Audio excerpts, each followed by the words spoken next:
Sí, igual se le Se corta. corta, no puede ser. Ujú. A ver, ya, a ver, vamos. Vamos a ver si podemos hacer otra cosa.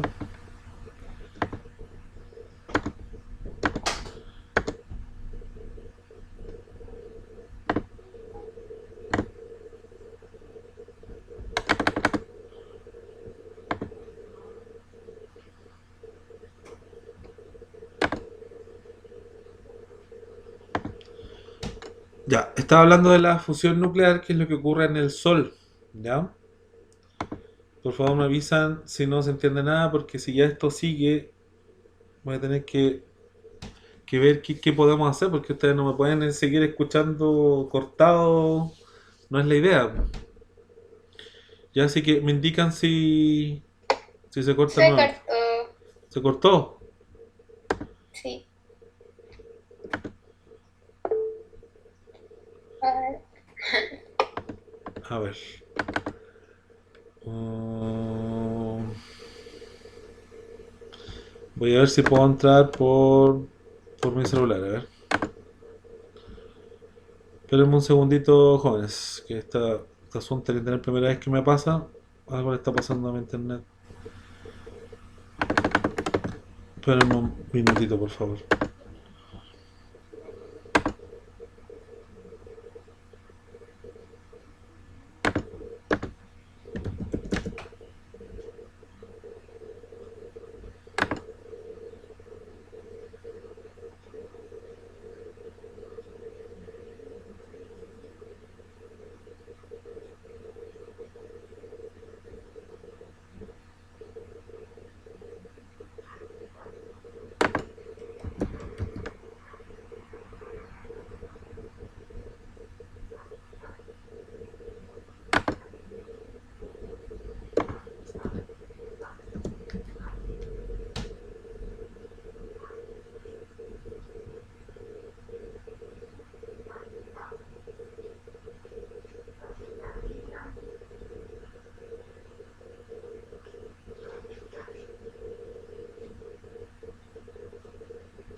Oh, pero se cruzan los sonidos. A ver.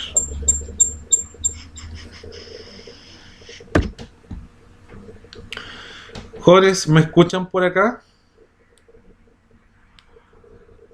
Sí, ¿Sí? ¿Me escuchan bien? Fuerte, claro, constante. sí, ¿Sí? sí. Ya. Voy a tener que hablarles desde acá, como un usuario más. Lo importante es que me escuchen. ¿Ya?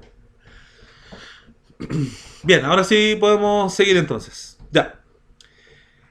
Le estaba comentando la diferencia entre fisión y fusión nuclear, que es bueno que ustedes sepan la gran diferencia que hay. Recuerden ustedes que en el Sol existe lo que es la fusión nuclear.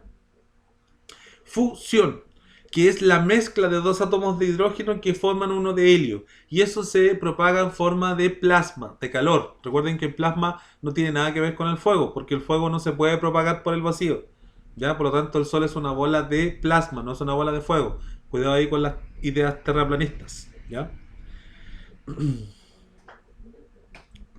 Y actualmente en Estados Unidos se está trabajando con esta tecnología. Lo que están haciendo es, mediante campos magnéticos, toman átomos de hidrógeno y les hacen invadir o les lanzan rayos de alta energía, rayos de todo tipo, y estos átomos de hidrógeno lo que van haciendo, van acumulando esta energía y finalmente lo que quieren hacer es hacer una especie de microsol, un sol muy pequeñito, ¿ya? Que finalmente cuando entre en un punto de implosión, no de explosión, ¿cierto?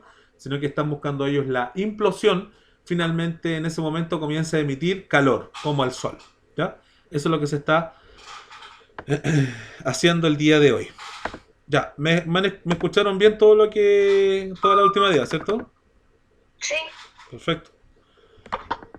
Listo, entonces ya les había hablado entonces de lo que hacían acá en nuestro país, los usos pacíficos de la energía nuclear. Ya, primero que todo, el principal uso de la energía nuclear es la producción de energía eléctrica. ¿Ya? Eso es el principal uso. ¿Ya? Que nos entrega energía eléctrica. En nuestro caso no, pero en la mayoría, en muchos países sí se toma como para la producción de la energía eléctrica. Las centrales nucleares están encargadas de generar energía eléctrica. En los reactores nucleares de las plantas nucleoeléctricas se generan reacciones de fisión nuclear. Ya lo había comentado, ¿cierto? Con estas reacciones se obtiene energía térmica que se transformará en energía mecánica y posteriormente en energía eléctrica. ¿A qué se refiere el profesor cuando vimos el video con respecto a eh, lo que hablaba este caballero Soto? Que mediante técnicas convencionales se podía generar electricidad. ¿Cuáles son estas técnicas convencionales? Es que a partir de este calor que emite la fisión nuclear, todo ese calor se ocupa para calentar agua. Esta agua lo que hace es evaporarse, por supuesto, y ese vapor de agua, por la fuerza de presión, ¿cierto? Que va hacia arriba generalmente, va moviendo turbinas. Va moviendo turbinas. Estas turbinas están conectadas a un generador de Faraday, ¿ya? Y finalmente este movimiento de las turbinas genera electricidad. Eso es principalmente desde la energía mecánica, en este caso del movimiento de las aspas, a la energía eléctrica tal como dice acá. ¿Ya? Pero existen otras aplicaciones además de la energía eléctrica. Existe también la mejora de los procesos, mediciones, automatización y el control de calidad de diversos entes, de diversas áreas. Y Javiera ya comentaba de una de las áreas donde se trabajaba en lo que era el control de calidad principalmente y también para mejorar los procesos, que era en el área agrícola. ¿Ya? En nuestro país aún no trabajamos con alimentos irradiados, ¿ya? Se dice por ahí que hay algunas manzanas, por ejemplo, que pueden ser irradiadas, pero no está al 100% comprobado, ¿ya? Eh, Generalmente se habla de las verduras o de las frutas que duran mucho tiempo, ¿ya? De hecho, también hay un mito por ahí circulando de que las hamburguesas del McDonald's también probablemente estén irradiadas porque pueden durar muchos meses sin que se echen a perder. Entonces, claro, eso es lo que se busca finalmente con con la radiación. En Estados Unidos ya dentro de sus leyes permitieron irradiar ciertos alimentos para que con el fin de que duraran más estos alimentos. Bueno, qué es lo que le hace la radiación a estos alimentos? Principalmente es que les quita las bacterias, le quita los bichitos que finalmente hacen que se eche a perder estas verduras, estos vegetales, ¿ya? Es como un símil de lo que es la pasteurización de la leche. ¿Ya? La pasteurización de la leche en realidad no es no es radiación, la pasteurización, simplemente que toman la leche, la meten dentro de hornos, estos hornos superan los 80 grados Celsius y finalmente ya la leche está pasteurizada, es decir, se matan o mueren microorganismos con este calor, ¿ya? Con esta alta temperatura. ¿Ok? Bueno, eso es algo parecido a lo que quieren hacer con los alimentos a nivel mundial, que finalmente los alimentos nos duren por mucho tiempo sin que se echen a perder. ¿Ok? Ya. Bueno, esta es otra aplicación, la medicina nuclear. Uno de cada tres pacientes acuden a un hospital en un país industrializado, recibe los beneficios de algún tipo de procedimiento de medicina nuclear. Se emplean radiofármacos. Estos radiofármacos son justamente los fármacos que están irradiados, como les comentaba, el yodo que es el icono de estos fármacos. Técnicas como la radioterapia para el tratamiento de tumores malignos, la teleterapia para el tratamiento oncológico o la biología radiológica que permite esterilizar productos médicos. Bueno, la radiación nuclear hoy en día ya se ocupa para mecanismos bastante potentes, intensos, ya que son para las personas que tienen una enfermedad grave, como lo es un cáncer, ¿ya? Las personas que tienen distintos niveles de cáncer y pasan a niveles mayores ya tienen que estar sometidos a radioterapia, es decir, tienen que estar sometidos a estas radiaciones justamente para poder quemar o eliminar las células cancerígenas, ¿ya? Y por ende pueden dañarse otras células que estén en buen estado. Es por eso entonces que es el último nivel ya dentro de lo que es el tratamiento oncológico, ¿ok? Las aplicaciones de la agricultura, ya le había comentado, también está la idea de irradiar agua, también justamente por los microorganismos que hay en el agua que finalmente hace que se eche a perder el agua. Por lo tanto, al irradiar esta agua con su justa medida, porque todo esto lo hacen, se supone que está normado, ¿cierto? Que no alcanza a ser peligroso para el ser humano. Recuerden que, bueno, esto yo no lo he nombrado, pero yo creo que en algún momento ustedes lo han escuchado en química. La radiación propiamente tal, este calor que yo les hablo, que puede ser peligroso, muchas veces no es peligroso porque los alimentos, incluso nosotros, emitimos radiación, ¿ya? Obviamente radiación no ionizante, que no sea peligrosa. Por ejemplo, los plátanos también emiten radiación, pero no es peligrosa. ¿Me van a contar? No es ionizante, como le llaman. Ionizante. Eh, bueno, ¿qué se hace también con la tecnología nuclear? También se ocupa como datación, que es tomar la fecha de un elemento o de un cuerpo muy antiguo, ¿ya? Llámese fósiles, llámese momias, llámese árboles, ¿ya? En general, el método de la datación se ocupa también la radiación, ¿ya? Y es para finalmente determinar cuánto tiempo llevan los huesos de una persona o la madera o un residuo orgánico cualquiera, ¿ya? De hecho, gracias a esta datación de la tecnología nuclear y gracias a la datación, se pudo descubrir también la edad de la Tierra, ¿ya? Tomando en cuenta el elemento más antiguo que existe hasta el día de hoy, que es justamente el uranio, ¿ya? El uranio, bueno, vamos a ver que tiene una vida media, ¿ya? La vida media, para que sepan ustedes, cuando hablan de vida media de un elemento, es la cantidad de tiempo que tiene que pasar para que disminuya a la mitad su radiación. ¿Sí? Profe, Dígame. la Mati se está tratando de unir. Ya. Gracias. Matilda Coray. Matilde, ahí está. Bienvenida. Bienvenida, Matilde. Voy a sacar un momento que voy a sacar una captura de las personas que están presentes. Gracias por avisar, ¿eh?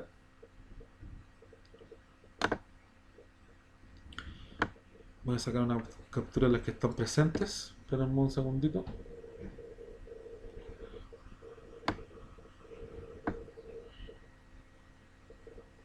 Entonces así quedan presentes. Ya. Estábamos acá nuevamente. Ya. Gracias. Entonces, la vida media es del uranio, la vida media del uranio es aproximadamente 4.500 millones de años. 4.500 millones de años. O sea, es algo que ni siquiera podíamos imaginar, ¿cierto? Y justamente es la edad de la Tierra, cercano a los 4.500 millones de años. Entonces, es interesante este tema de lo que es la radiactividad o la radiación o tecnologías nucleares, porque podemos darnos cuenta de cosas que existieron hace mucho tiempo gracias a esta tecnología, ¿ya? Así que también es un uso pacífico que se le da. Eso principalmente, jóvenes, con respecto a las aplicaciones de la energía nuclear, ¿ya? Bien, antes de pasar el efecto Compton, ¿alguna pregunta, alguna consulta?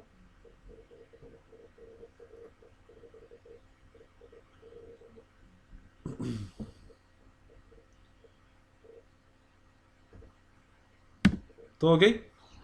Ok. Perfecto. Listo.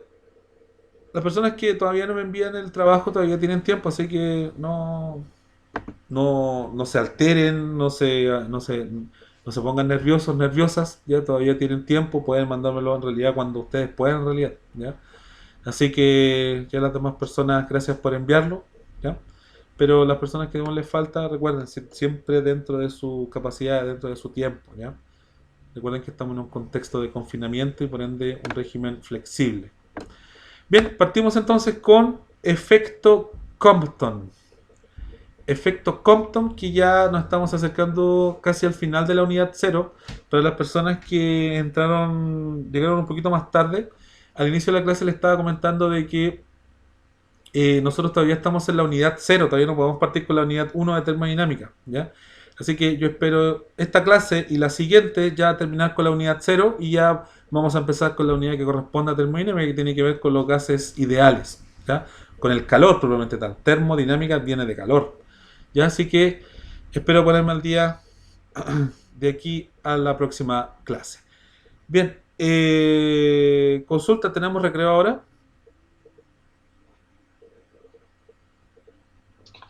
Sí, a las 11:35. 11:35. Bien, volvemos en 10 minutos más.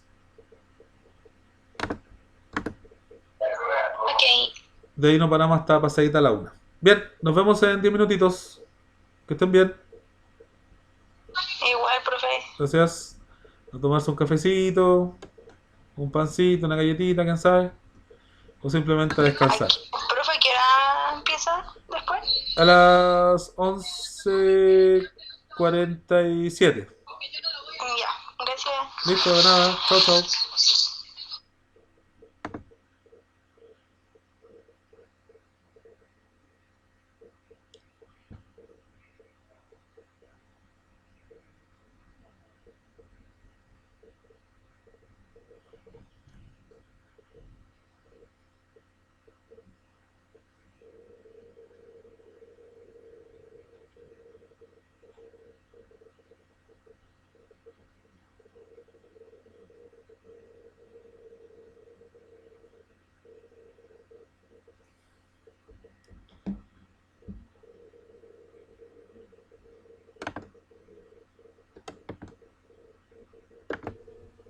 ¿Me escuchan fuerte y claro? Sí. ¿No se me corta? Ahí sí. Perfecto, súper. Ya. Partimos una segunda patita entonces. Esta patita es un poquito más larga, así que vamos a ir con cuidado. Bien, hoy día vamos a iniciar entonces, vamos a ver el tema del efecto Compton y el efecto fotoeléctrico, que son dos efectos que se dan a nivel atómico, por supuesto no se da en nuestra cotidianidad, ¿cierto? Sino que solamente esto se da a nivel de núcleo y electrones, ¿ya? Y partimos entonces con un video introductorio, ¿ya? Un video introductorio.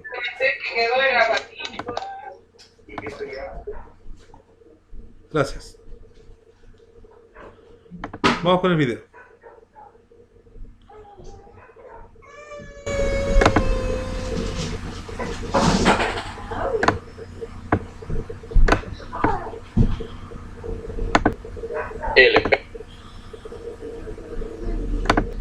El efecto Compton.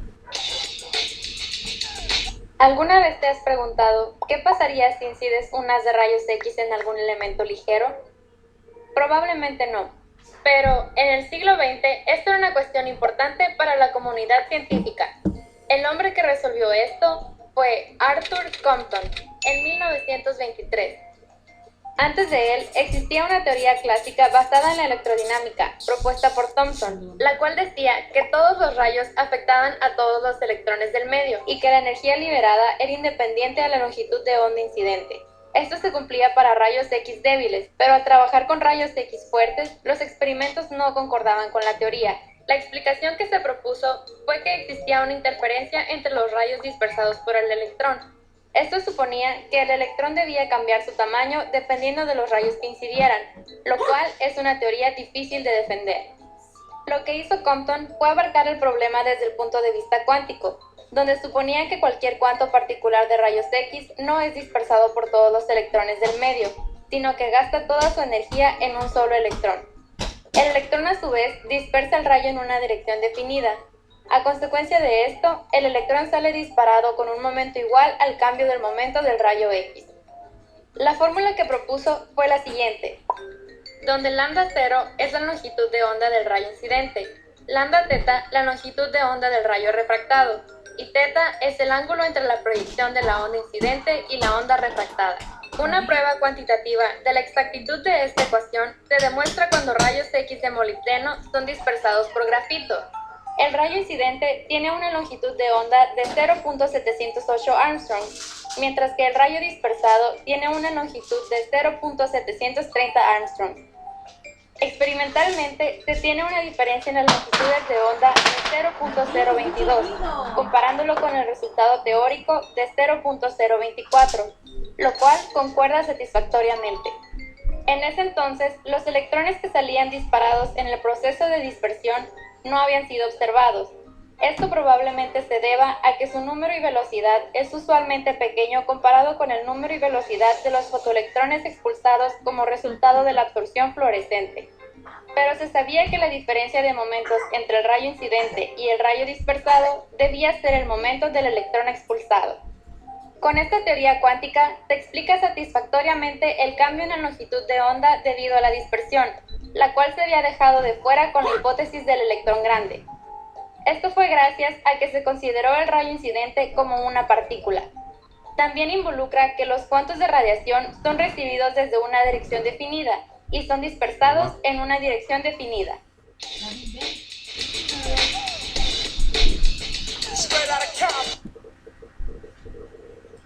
Ya acabó.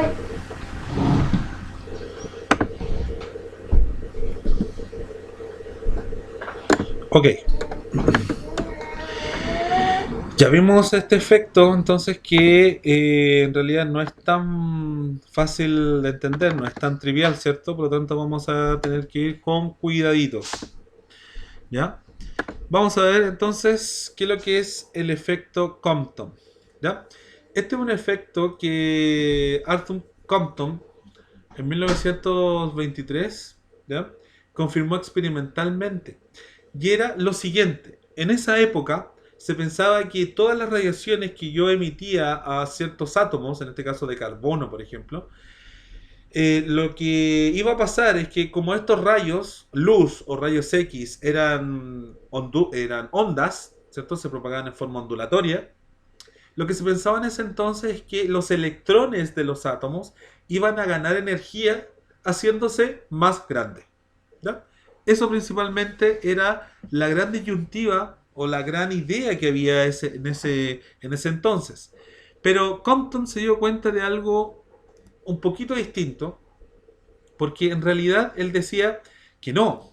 En este caso, él, por diferentes experimentos, diferentes cálculos que ustedes ya vieron en el video, ojo que acá vamos a hablar solamente de manera cualitativa, ya no vamos a estar calculando el lambda, ni el h que salía por ahí, ni la frecuencia, ¿ok? Solamente vamos a ver las fórmulas, las relaciones matemáticas para que ustedes vean de qué se trata, digamos, pero en cierta forma no les voy a hacer calcular nada en esta parte de efecto Compton y efecto fotoeléctrico. ¿Ok? Entonces, en ese entonces se determinaba que los rayos X o la luz simplemente transportaba energía en forma de onda, ¿cierto? Y finalmente los electrones del material donde se hacía incidir absorbían esta energía, ¿ya? Y por ende los electrones de cierta forma crecían, ¿ya? Arthur Compton dijo, no, para nada es así, porque en realidad lo que pasa es cuando los rayos X inciden sobre los electrones lo que les sucede es que se mueven los electrones, chocan, van a chocar, los electrones se mueven y finalmente ese rayo de luz también choca, ¿sí? Es decir, se dispersa o cambia su dirección, ¿ya? Y es por eso entonces que acá está el dibujito del efecto Compton, no sé si lo alcanzan a ver. Acá está, tenemos un fotón, ¿ya?, que podríamos considerarlo como una partícula y que dentro de este fotón viene una onda o viene la energía en forma de onda, ¿cierto? Y que lo que le hace este electrón es que lo golpea. Hay un choque, le transfiere un momentum, ¿ya? Voy a hacer una capsulita de ahí de lo que es el momentum. Bueno, ¿qué es lo que pasa con este fotón? Bueno, aumenta su longitud de onda y también cambia de dirección. Bueno, ¿y qué le pasó al electrón? También salió disparado. pero en ningún caso el electrón creció. ¿Me hago entender? Solamente lo que sucedió es que la energía de este fotón cambió porque se la transfirió al otro electrón, pero el otro electrón ganó energía cinética, por eso es que salió disparado hacia una cierta dirección. Y en esencia eso es lo que es el efecto Compton. Bien, yo les tengo algo notado acá, veamos cómo, si esto queda más claro con lo que la anoté acá. Dice, en el proceso descrito se conserva la energía y el momentum lineal asociado a las partículas, considerados desde el punto de vista vectorial. Es importante agregar que estas ideas de Compton y de Einstein, vamos, acá me faltó Compton y Einstein, contribuyeron a crear, junto a la teoría de la relatividad, el otro pilar que hoy nos permite comprender el mundo. Esta es la física cuántica, ¿ya? Entonces, el pilar de la física cuántica justamente viene de lo que nombra Arthur Compton, ¿ya? Con respecto a lo que sucede a nivel electrónico, y posteriormente lo que sucede con el efecto fotoeléctrico, que tengo que explicar más adelante, ¿ya? Y esto es la base de la física cuántica. Esta es la física cuántica, según la cual tiene intrínsecamente la doble naturaleza, onda-corpúsculo, y el futuro solo se puede predecir de forma probabilística. Ya, acá me voy a tener un poquito porque son varios conceptos que tenemos que repasar. Ya, pero el primer concepto que voy a repasar, porque para que quede más claro esto, es qué es lo que es el momentum. ¿Quién recuerda qué es lo que es el momentum? Eso es materia de segundo medio. ¿Qué es el momentum? ¿Alguien lo recuerda? ¿Alguien recuerda algo en específico? ¿Se vio alguna fórmula? ¿Cómo era el símbolo? ¿Qué se estudiaban? ¿Colisiones? ¿Choques? ¿Alguien recuerda algo del momentum?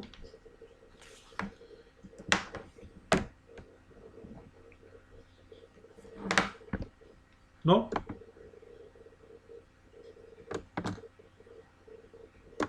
¿No? ¿Me escuchan, cierto? ¿Estoy hablando solo? Perfecto. El momentum, para que ustedes recuerden, el momentum también se conoce como cantidad de movimiento, ¿ya? Y eso es algo que casi siempre se pregunta, por lo tanto es altamente probable que en la prueba de transición también pregunten por el momentum. Y es la cantidad de movimiento que tiene un objeto. Y es súper fácil de calcular, masa por velocidad. ¿Cómo se simboliza el momentum? Por una letra P minúscula, ¿ya? Y esto es igual a la masa por la velocidad. Y es un vector. Y como es un vector, tiene módulo de dirección y sentido. ¿Estamos de acuerdo? Y eso es momentum lineal. Es decir, súper fácil. Un camión, por ejemplo, de 10 toneladas, se mueve con una rapidez de, supongamos, 10 metros por segundo. Por lo tanto, tengo la masa de 10 toneladas y tengo la rapidez de 10 metros por segundo. ¿Sí? Ahí está. Por lo tanto, calcular el momentum del camión. Sencillo, ¿cierto? Porque tenemos la masa y tenemos la rapidez. Por lo tanto, tenemos que el momentum o el módulo del momentum, recuerden que módulo también se puede escribir de esta forma, con un valor absoluto, ¿cierto? Módulo del momentum, valor absoluto, recuerden que el valor absoluto, de cierta forma, hace que los valores siempre estén en positivo. Es momentum. Me faltó escribir. Momentum. Momentum. ¿Lo habían escuchado antes, por casualidad? Momentum. Sí, sí lo hemos escuchado ¿Sí? varias veces. Varias veces. Ese momentum. Por lo tanto, el momentum de un camión de 10 toneladas que circula a 10 metros por segundo. Sencillo, ¿cierto? Una tonelada, ¿cuántos kilogramos son?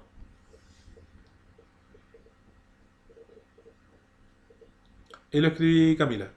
Momentum. Cantidad de movimiento.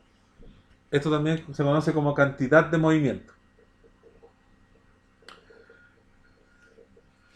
¿A cuántos kilogramos equivale una tonelada?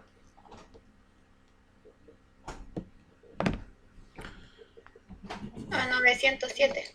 Ah, 907 Mm, kilogramos. Qué exacto sí. tu valor. Bueno, para efectos prácticos se redondea a 1000 kilogramos. ¿Ya? A 1000. Una tonelada equivale a 1000 kilogramos. Un caballo promedio, masa 0,5 toneladas. 500 kilogramos. ¿Ok?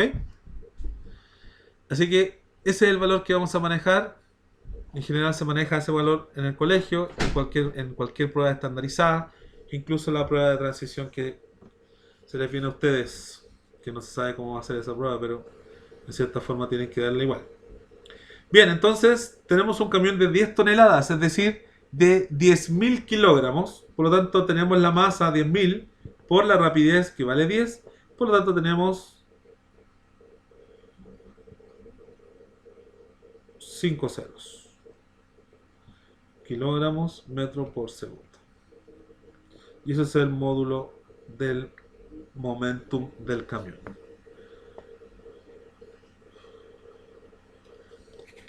Ahí está. Ese es el momentum. Ojo que estamos recordando materia anterior, tenemos que recordar estos términos para poder saber de lo que estamos hablando, porque hemos hablado del momentum, que el fotón o estos paquetitos de energía le entregan esta energía a los electrones mediante el momentum. ¿Ya? ¿Y qué es lo que es el momentum? Cantidad de movimiento. ¿Ya? Por lo tanto, bueno, ahora nos vamos a la cotidianidad, nos vamos a algo mucho más grande que un camión de 10 toneladas que circula a 10 metros por segundo, por lo tanto, su momentum equivale a 100.000 kilogramos metros partidos por segundo. ¿Ok? Ahora, este momentum se puede transferir. ¿Ya? De hecho, existen tres tipos de choques que yo no voy a profundizar en cada uno, sino que voy a profundizar en el que más conocido y el que les va a servir a ustedes, que es el choque elástico. ¿Ya? Existen tres tipos de choques dentro del momentum. El choque elástico, el choque inelástico y el choque perfectamente inelástico. ¿Ya? Que también se conoce como choque plástico. Recordaban esos nombres, ¿cierto? Bueno, el choque elástico principalmente es cuando se conserva la energía cinética. De hecho, si nosotros buscamos acá en YouTube el péndulo de Newton, el péndulo de Newton, el péndulo de Newton es un experimento bastante atractivo, hipnotizante muchas veces, ¿cierto? Que justamente comprueba la conservación del momentum. Vamos a ver este.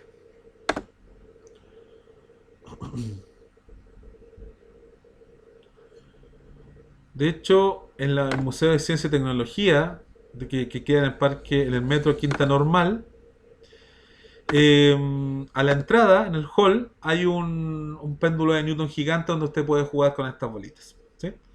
Ya. ¿Se ve el video, cierto? Sí. Sí, perfecto. Ya, ahí tiraron una bolita, ¿se fijaron?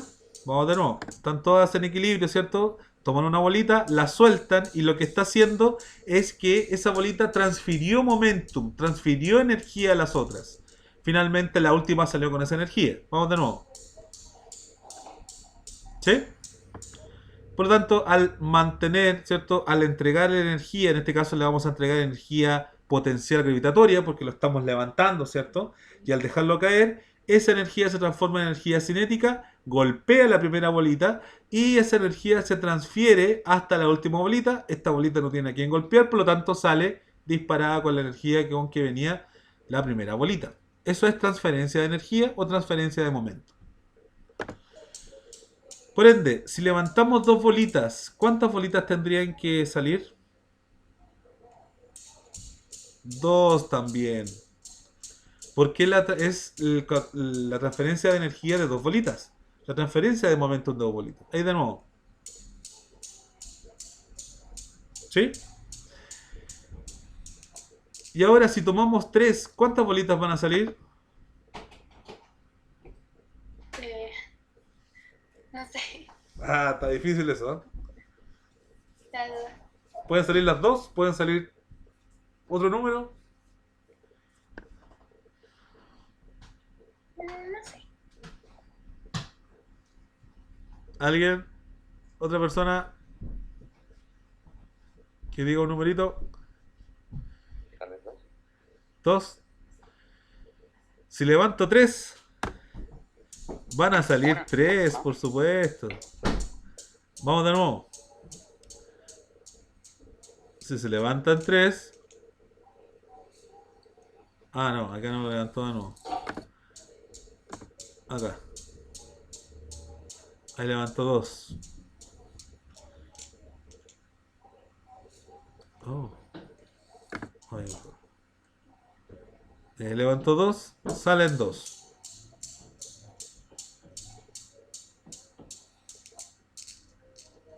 Ahora se levanta 3 y salen 3.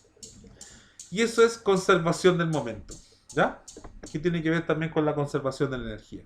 Bueno, después empiezan a jugar con el péndulo, digamos. Toman una bolita de un lado, toman una bolita del otro y ahí se golpean, ¿cierto? ¿Cierto? Ahí chocan ya de frente. Y finalmente uno puede jugar de varias formas con este péndulo. Se llama péndulo de Newton. Es muy bueno ese porque dejan caer uno primero y después el otro, por lo tanto se forma esa reacción en cadena. Y así que si tienen algún día un péndulo, ya saben cómo ocuparlo. Ya, perfecto. Eso es entonces en esencia lo que es el péndulo de Newton, ¿ya? Que más que todo es un experimento que nos ayuda a nosotros a comprobar lo que es la conservación del momentum, de lo que le estaba hablando, ¿cierto? Que este momentum está íntimamente ligado con lo que es la energía, ¿ya? Perfecto, vamos con otro término que sale acá dentro de la física cuántica. Entonces, en el proceso descrito se conserva la energía y el momentum lineal, ¿ya? También se conoce como momentum lineal lo que acabo de comentar. Momentum lineal, cantidad de movimiento lineal, etcétera, etcétera. Bien, la otra cosa muy importante. Recordemos un poquito de historia. En el siglo XVI aproximadamente, el señor Isaac Newton aportó muchas cosas a lo que es la ciencia, ¿cierto? Y uno de esos conocimientos fue justamente la naturaleza de la luz, ¿ya? Newton creía que la luz eran partículas, ¿ya? Eran pequeñas partículas que chocaban finalmente sobre un objeto. Y es por eso que la podíamos ver. Ojo que esta idea de partícula no solamente no la formó Newton. Newton tomó esta idea, que fue una idea antigua, estamos hablando antes de Cristo incluso, ¿ya? En la época de Platón. Platón, él pensaba que nosotros podíamos ver los objetos debido a que las partículas, la luz, que eran unas partículas para él, salían de nuestros ojos, ¿cierto? Finalmente chocaban sobre los objetos y nosotros podíamos verlo, ¿ya? Bueno, Newton se afirmó en cierta forma de que la luz era una partícula, pero en realidad él no tomó la idea de que salía de nuestros ojos. Él sabía que la luz venía de otras fuentes. Venía de fuentes primarias, fuentes secundarias, ¿ya? Y la principal fuente primaria venía del sol. Por lo tanto, él tomaba él formaba para sus experimentos electricidad no había en ese entonces todavía. Por lo tanto, él cerraba su pieza, por ejemplo, y hacía incidir un haz de luz por un orificio que dejó en la ventana de la pieza. Por lo tanto, entraba ahí un haz de luz y ahí hacía todos sus experimentos. Los que conocemos hoy, incluido el prisma de Newton, ¿ya? Entonces Newton, él tenía la idea firme de que la luz eran partículas, ¿ya? Y casi al mismo tiempo, a la misma época, un compañero de él, que se llamaba Christian Huygens, se atrevió a contradecir las ideas de Newton. Ojo que Newton en ese entonces era una eminencia, ¿cierto? Era una de las personas más rockstar dentro de lo que es la ciencia a nivel mundial, ¿cierto? Dentro de su país principalmente, en Inglaterra, ¿cierto? Pero Christian Huygens, él estaba seguro de algo. Él decía que la luz en realidad no era no eran partículas, sino que era una onda. Bueno, eso lo hizo con diversos experimentos en donde él se fijó que que la luz se podía refractar, que la luz se podía absorber también. Por lo tanto, él decía, bueno, si pasa esto, quiere decir que la luz es una onda. Entonces, claro, estamos hablando en el siglo XVI, ya hace bastante tiempo atrás, no se sabía realmente ya de cuál era la naturaleza específica o la verdadera naturaleza de la luz, ¿ya? Sino que hasta que llegó el señor Albert Einstein, ya en el siglo XX, tuvieron que pasar casi 400 años, ¿cierto? Para que Albert Einstein dijera lo siguiente, que en realidad la luz a veces se comporta como onda y otras veces se comporta como partícula o corpúsculo, le llamó. ¿Sí? Y eso se llama naturaleza dual de la luz. Eso también es una pregunta estandarizada, también es una pregunta que les podría salir en la PSU de transición, ¿ya? Más que todo, ¿quién defendió la idea de corpúsculo o la idea de partícula de la luz? Isaac Newton. ¿Quién defendió la teoría ondulatoria de la luz? Christian Huygens, ¿ya? ¿Y quién defendió la naturaleza dual de la luz? Albert Einstein. ¿Estamos de acuerdo? Y justo Albert Einstein, ¿cómo él determinó que en realidad la luz tiene una naturaleza dual? Justamente afirmándose de lo que decía Compton, ¿ya? Que en realidad estos fotones que él le llamó, o esta luz, o estos rayos X que se hacían incidir sobre una placa de carbono, por ejemplo, en realidad chocaban con los electrones, chocaban, y el hecho de que choque, principalmente hay una transferencia de energía o una transferencia de momento, ¿ya? Principalmente, ¿ya? Bueno, para casos prácticos, cuando ustedes le pregunten en la prueba de transición que lo que es la luz, dentro de lo que es la PSU de transición, ustedes deben recordar que la luz tiene una naturaleza ondulatoria, ¿ya? ¿Y de qué tipo? ¿Alguien está haciendo prueba acá, por casualidad? ¿Por universitario aparte? Online, por supuesto. De física no, solamente de matemática. Solo de matemáticas. ¿Nadie está haciendo de física? ¿De ciencias en general? Parece que no. De biología, Daniel. Ok, Josefa. Ya. Bueno, si ustedes hacen un preu, ya alguna preparación, algún intensivo de física, primero y segundo medio, una de las cosas que tienen que recordar, qué tipo de onda es la luz, que eso es muy importante. Sí. ¿Ya? Eso es una pregunta, pero segura la prueba. Profe, se pegó.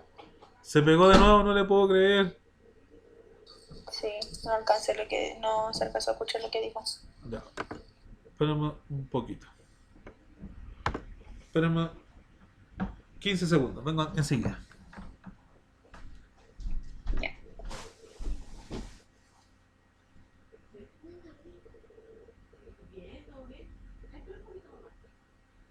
¿Se me costó? ¿Me estoy llamando por WhatsApp? Oh. ¿Y por qué se encuentra por ahí?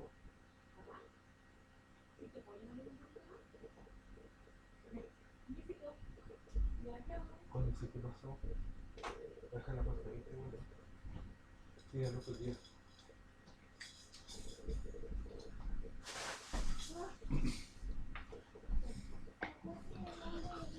Ya. A ver. ¿Cómo andamos por ahí? ¿Me escuchan bien?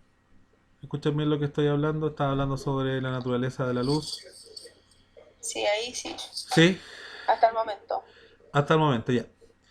Bien. Le estaba comentando de que las personas que van a realizar preuniversitario o realizaron ya, una de las cosas más importantes que tenían que haber visto en ese curso o ese repaso es justamente la naturaleza de las ondas. ¿Ya? Es una pregunta que siempre va en las pruebas de estandarizadas. No se sabe cómo se llama, prueba de transición en este momento se le está hablando. Por lo tanto, la luz, tienen que saber ustedes que la luz es una onda electromagnética. ¿Ya? Es una onda electromagnética y transversal. Eso siempre va fijo, ¿ya? Eso siempre va de la mano. Es una onda electromagnética porque puede circular por cualquier medio material, incluyendo el vacío. ¿Ok? Y transversal porque la onda electromagnética, la luz, por ejemplo, es una onda electromagnética, está compuesta de dos ondas. La onda magnética y la onda eléctrica. Por eso, onda electromagnética. ¿Sí? Y estas dos ondas están de la mano, ¿cierto? Y entre ellas están en forma perpendicular. ¿Sí? Entre ellas se mueven en forma perpendicular. Mientras una se mueve así, ¿cierto? La otra se mueve acostadita, por ejemplo. ¿Sí? Entonces, como entre ellas son perpendiculares. ¿Ok? Y es por eso que se llama transversal. No así el sonido, que es de otra naturaleza. ¿Quién recuerda qué es lo que es el sonido? ¿Qué tipo de onda es el sonido? Es materia antigua, primero medio.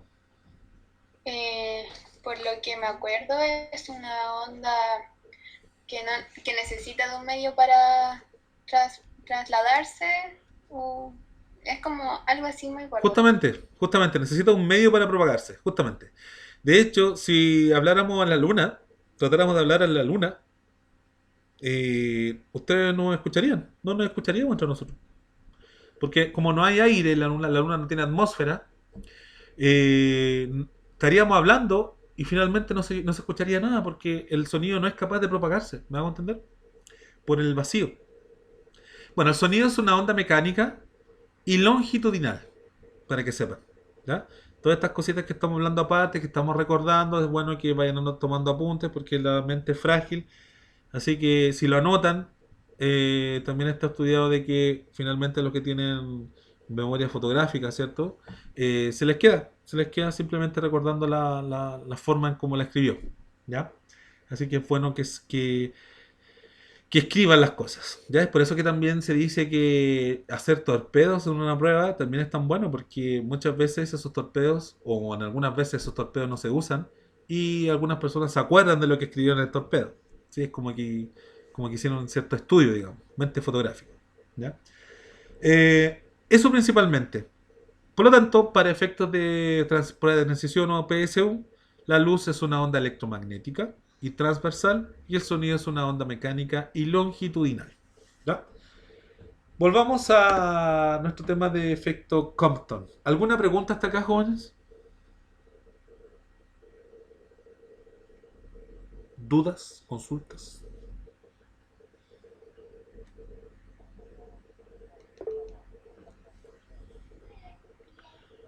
No parece, ¿cierto? ¿Por acá alguna duda? ¿Tengo alguna preguntita? No. Perfecto, gracias. Listo, entonces vamos bien con el efecto Compton. Y lo otro es que esto es algo ya también que vamos a ir con cuidado, porque hay algo muy importante acá que dice que todo esto se basa en probabilidades. Todo esto se basa en probabilidades, ¿ya? Si alguien quisiera encontrar un electrón, por ejemplo, uno podría decir, bueno, ¿hacia dónde se va el electrón? En realidad nadie lo sabe. Solo sabemos que esto pasa. Solo sabemos que el electrón se mueve, sale de su órbita disparada, sale del átomo muchas veces, ¿sí? Pero en realidad no sabemos, primero que todo, no sabemos dónde está el electrón. No sabemos tampoco hacia dónde se mueve el electrón, ¿sí? Simplemente son cálculos probabilísticos, y de hecho en eso se basa la física cuántica, en cálculos probabilísticos, nada más. Nadie sabe dónde hay un electrón. Solo se puede calcular el momentum de ese electrón, pero en realidad nunca yo voy a poder ver o encontrar dónde está ese electrón. No podemos verlo, no tenemos tecnología aún para poder ver este tipo de objetos tan pequeños, ¿ya? Por lo tanto, como son ideas probabilísticas, aquí viene una idea de que para Einstein fue contradictorio. Miren, vamos a leer la última parte. Dice, Einstein generó ideas de que se convertirían en las bases de la física cuántica, ¿ya? Ya todo lo que hablábamos anteriormente de Einstein, de la velocidad de la luz y de que se dilataba el tiempo, de que se contraía el espacio, esto también está aplicado para la física cuántica, increíblemente.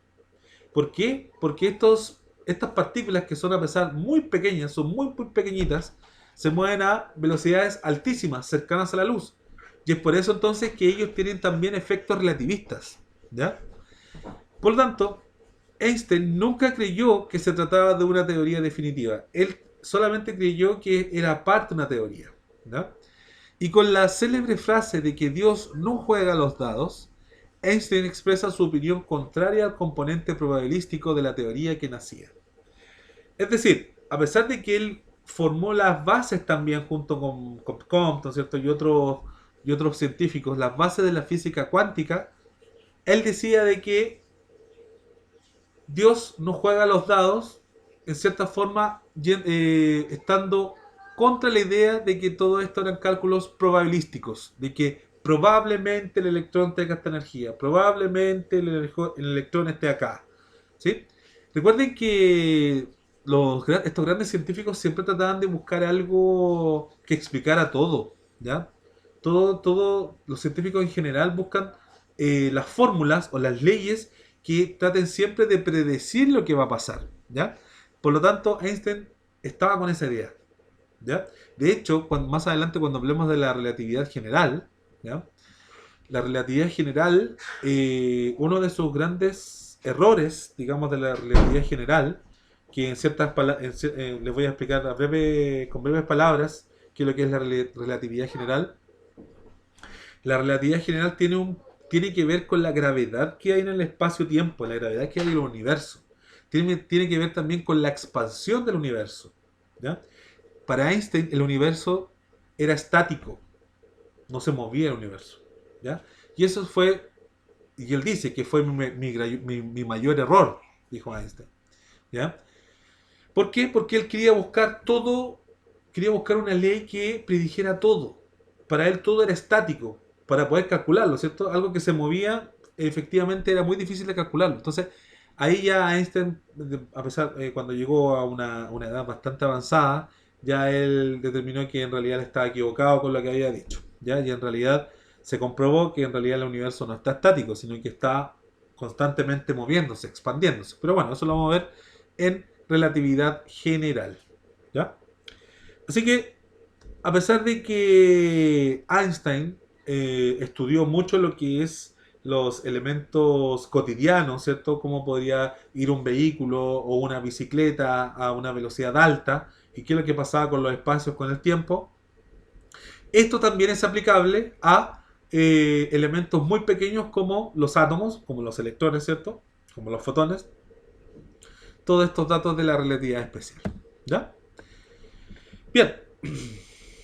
Por lo tanto, Compton reafirmó la idea de que la luz y cualquier onda electromagnética en realidad se comporta como corpúsculo o como partícula, ¿ya? Eso es muy importante.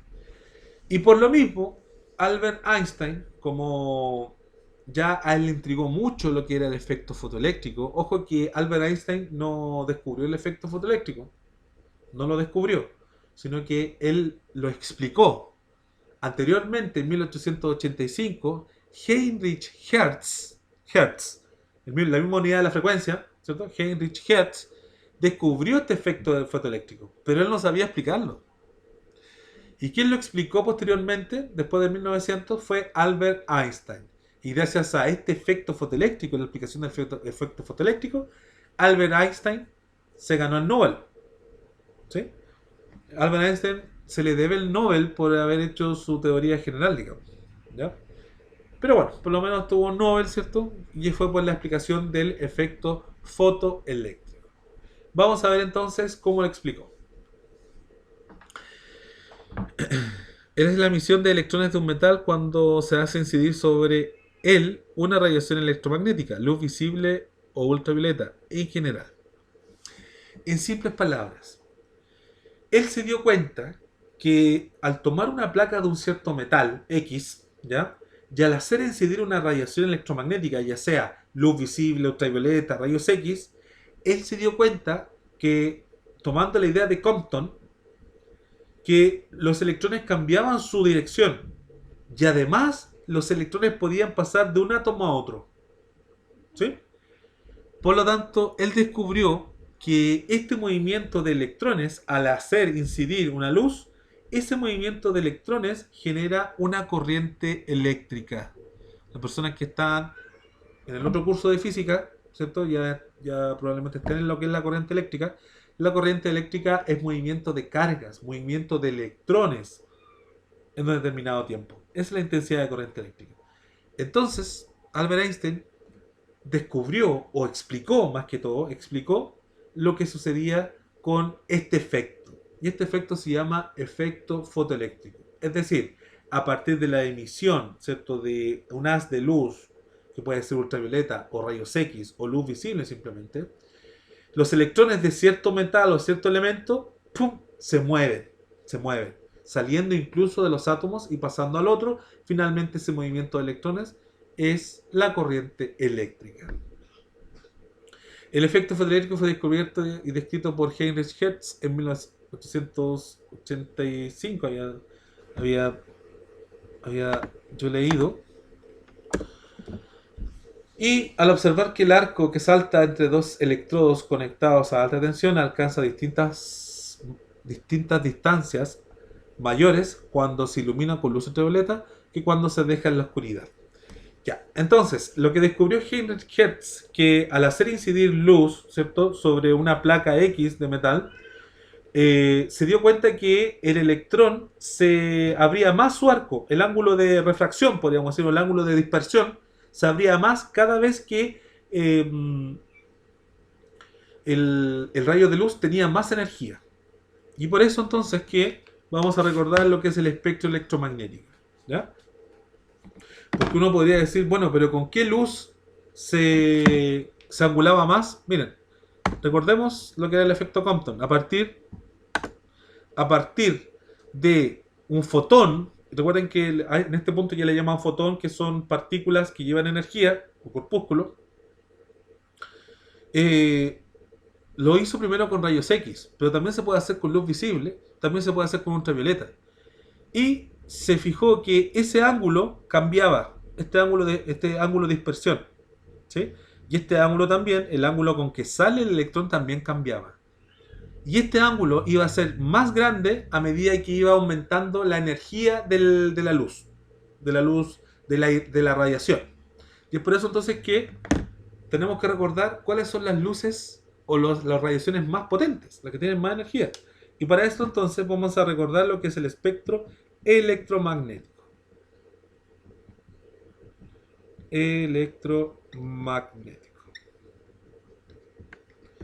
Y para eso entonces vamos a dibujar una onda a mano alzada.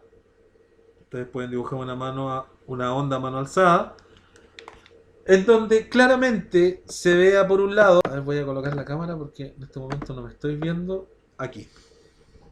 ¿Se ve, jóvenes? Se pega un poquito, pero se ve, ¿no?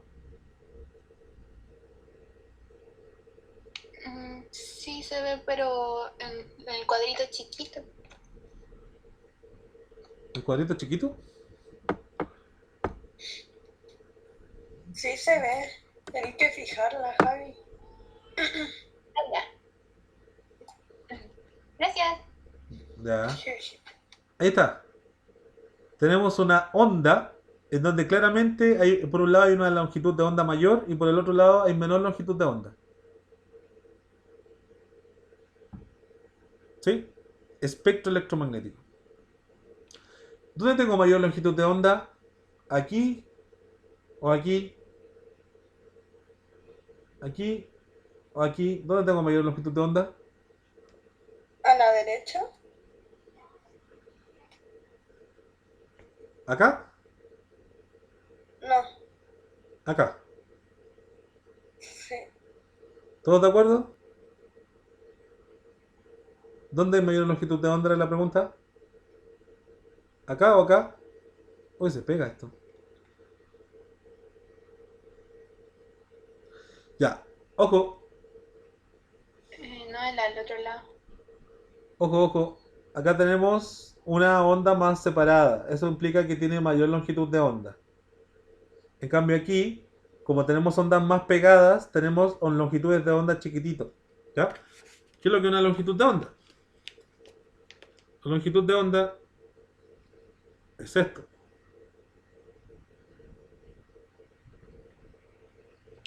Eso es una longitud de onda. Eso es un ciclo, ¿cierto? Un ciclo de una onda. Y la distancia que hay entre tres nodos consecutivos, esos son nodos, ¿ya? 1, 2, 3 nodos, esa distancia se conoce como longitud de onda. ¿Sí? Es por eso entonces que esta longitud de onda que mostré primero,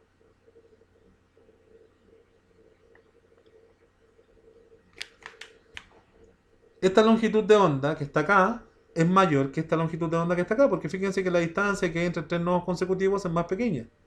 ¿Me hago entender? Es por eso entonces que cuando dibujamos a mano alzada esta onda, ¿cierto? Es justamente para recordar lo que es el espectro electromagnético. Y simplemente el espectro electromagnético es el conjunto de todas las ondas electromagnéticas que existen. ¿Ya? Es por eso entonces que acá tenemos una mayor longitud de onda. Y el otro lado tenemos una longitud de onda pequeñita. Esto también les va a servir para la prueba de transición. Una longitud de onda grande, una longitud de onda chiquitita. ¿Sí? Lo dibujé más chiquitito. Por otro lado, la frecuencia. Recuerden que la frecuencia es el número de oscilaciones que hay en un determinado tiempo, el número de vueltas. ¿Dónde tengo más vueltas? ¿En este lado o en este lado? ¿En el lado 1 o en el lado 2? ¿Lado 1 o lado 2? ¿Dónde tengo más frecuencia? ¿Más qué? Más ¿Frecuencia frecuencia. en el nodo 2?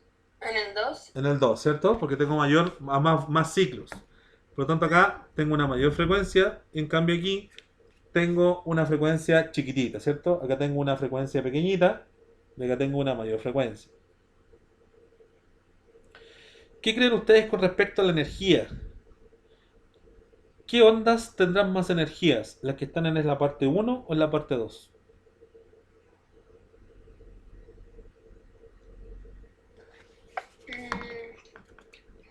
O sea, yo por la frecuencia o porque tiene mayor cantidad, creo que la 2, pero no sé. ¿Porque tiene mayor frecuencia, dices tú? Sí. ¿Esto? Justamente porque la energía de las ondas depende de la frecuencia. Por ende, ¿dónde hay mayor energía? Acá. Es por eso que acá voy a dibujar una E grande y a este lado voy a dibujar una E pequeña. ¿Sí? Acá tenemos una E. Perdón. Este asunto de la cámara me hace... invierte las imágenes. Acá. Aquí sí. Mayor frecuencia, mayor energía. Mayor frecuencia, mayor energía. Menor frecuencia, la energía es más pequeñita. ¿Me vamos a entender? Es bueno que tengan este esquema. ¿Saben por qué? Porque ahora vamos a empezar a ver la onda electromagnética. Las ondas de radio, la onda de TV, infrarrojo, ultravioleta, etcétera, etcétera. ¿Ya? Entonces, acá tenemos ondas de poca energía y acá tenemos ondas de alta energía. La primera onda de baja energía que conocen estudiar es la onda de radio.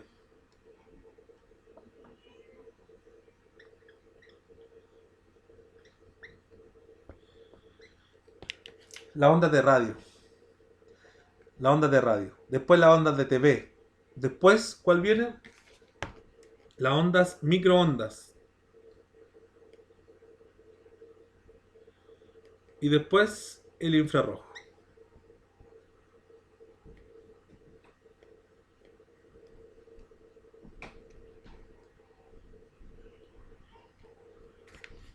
Es decir, una onda, la onda que tiene menor energía son las ondas de radio y las ondas de TV, que andan por ahí con la energía. Después vienen las ondas microondas. Estamos hablando siempre de forma natural, ¿eh? No las ondas de nuestros microondas que es donde calentamos la comida. Tengan en consideración eso. Estamos en las ondas naturales que vienen desde los confines del universo, ¿ya? De ahí llegan microondas. Después viene el infrarrojo. ¿Sí? El infrarrojo es mayor que las anteriores, tiene mayor energía. ¿Ya? El infrarrojo es donde lo encontramos el infrarrojo. Bueno, todos los cuerpos emiten calor dentro de la radiación infrarroja. ¿ya? Hay cámaras que pueden emitir o pueden ver el infrarrojo. Cámaras militares generalmente que pueden ver los cuerpos que emiten calor. ¿Ya? Después, esto sirve también como ayuda a memoria. Todo esto de materia, ¿cierto? Que es un poco extraña en la física cuántica, pero nos ayuda a recordar materia, otro tipo de materia que no es tan extraña, ¿cierto? Como esto. Después viene la luz visible. Después del infrarrojo viene la luz visible. ¿Queda claro lo que estoy explicando, cierto?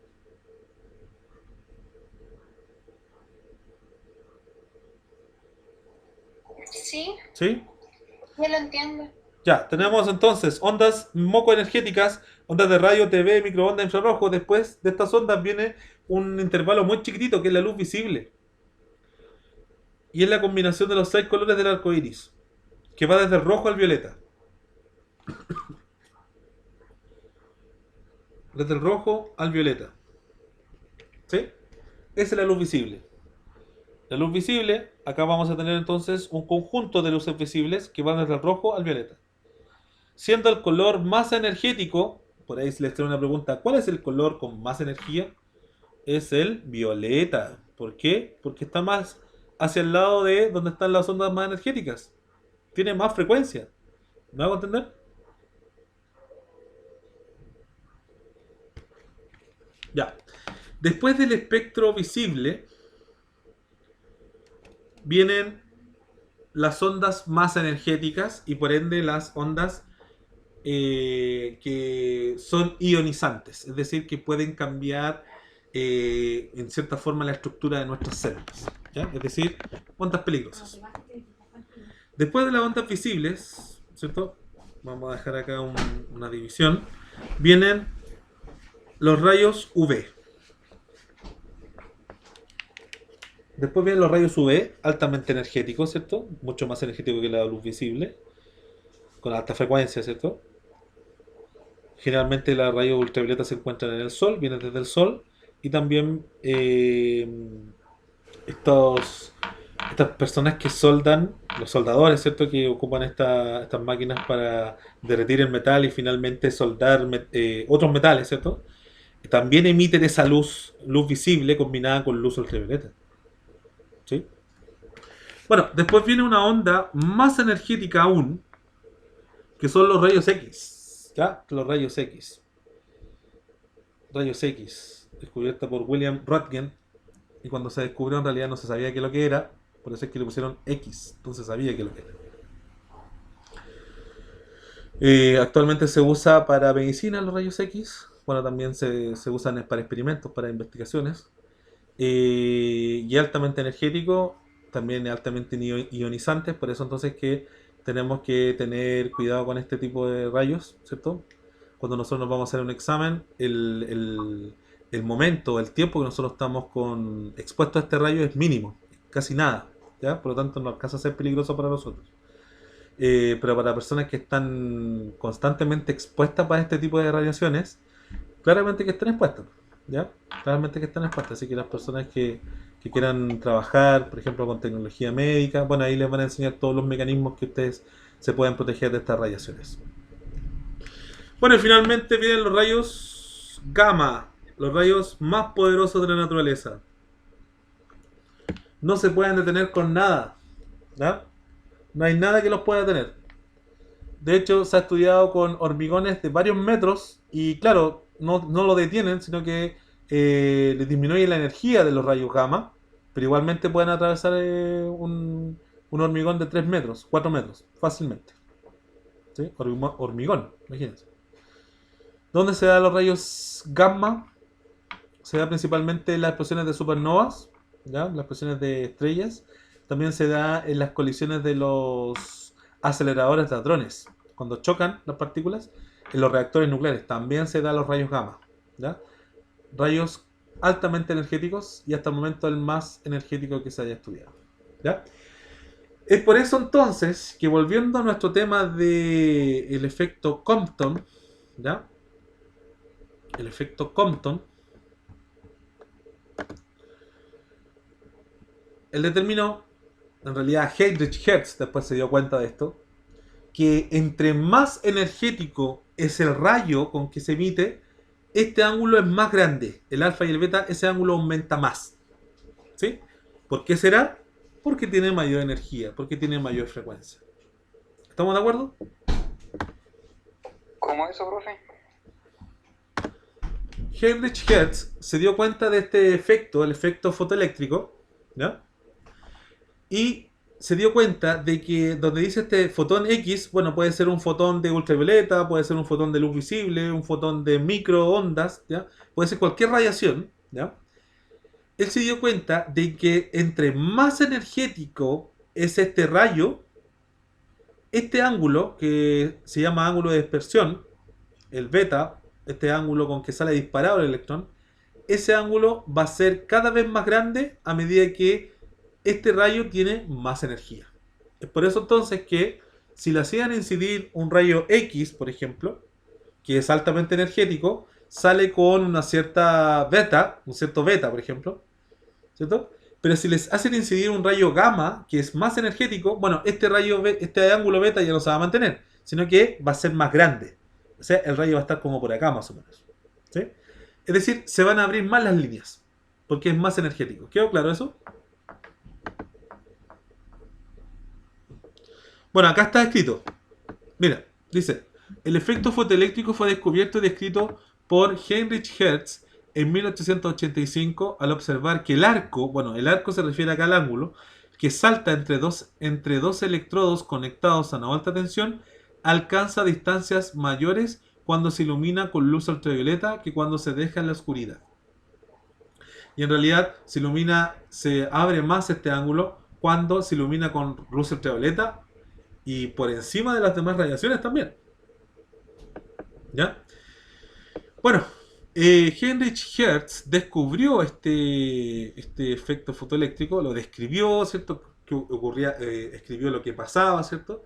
Pero en realidad él no lo podía explicar, ¿ya? No sabía por qué sucedía esto, porque en ese entonces todavía se pensaba de que el electrón absorbía la energía del fotón, absorbía la energía de los rayos X, y por ende el electrón, en cierta forma, tendría que ir creciendo, acumulando energía, ¿ya? Sino que fue hasta el tiempo de Compton, ¿ya? Que él descubrió que en realidad no es así, no es que absorba la energía, sino que en realidad esa energía la absorbe en cierta forma, pero la absorbe para que el electrón salga disparado, ¿ya?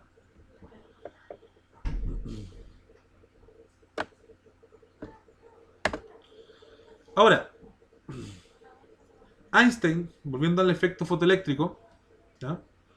Propuso una descripción matemática de este fenómeno que parecía funcionar correctamente, y en la que la emisión de electrones era producida por la absorción de cuantos de luz que más tarde serían llamados fotones. ¿Ya?